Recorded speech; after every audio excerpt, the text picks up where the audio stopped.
You can go to a synagogue and say, who's the rabbi? And the answer will be, a man.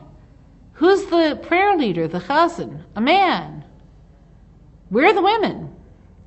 And you could easily get the answer you don't want to hear. They're there behind the curtain. Many people look at this, and this is an honest vision of what a synagogue is, and say, well, that's because in Judaism, women are second-class citizens. Keep this image. I want to provide you with another image. Quite a long time ago, in the 60s, I was a pretty regular reader of Ebony magazine, a black publication.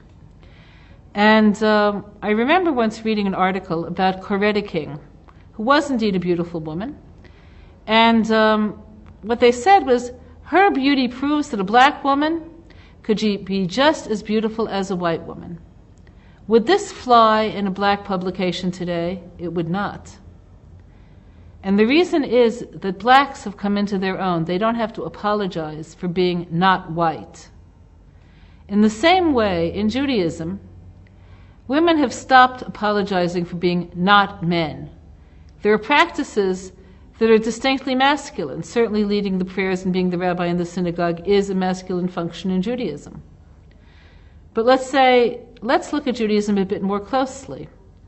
If you had a friend who was a devout Jew, and they said, yes, I'm frum, that's the down in the hood word for devoutly observant, what would that mean to you that they keep?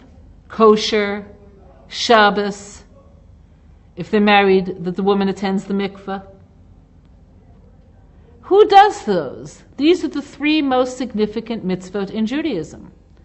Synagogue worship is not up there with them. Kashrut lives in the kitchen. Shabbos lives in the home. Mikveh lives in the intimate relationship between a man and woman. In all of these areas, the woman's presence and voice is heard very loudly. From a Jewish perspective, outside doesn't equal important, with inside equaling unimportant. Quite the opposite. Real world, inside, down to earth, are the primary realities of Judaism. It's very nice to worship in a synagogue. It's not even halachically required. People could worship anywhere. It's beautiful and good to have a synagogue. But it's not like keeping Shabbos, which is a bottom line requirement. It's very nice to have a chazan if you have a synagogue. You can conduct a prayer service without a chazan. There's no Judaism without kashrut. So what we have then is that Judaism has places for men, and the place for men would not be primarily the synagogue either in observant Judaism, would be the yeshiva. There's a place for men, a place for women, a place for anyone, and I want to tell you why. Because Judaism is broad enough, coming from God, to be a religion in which there's a place for everyone.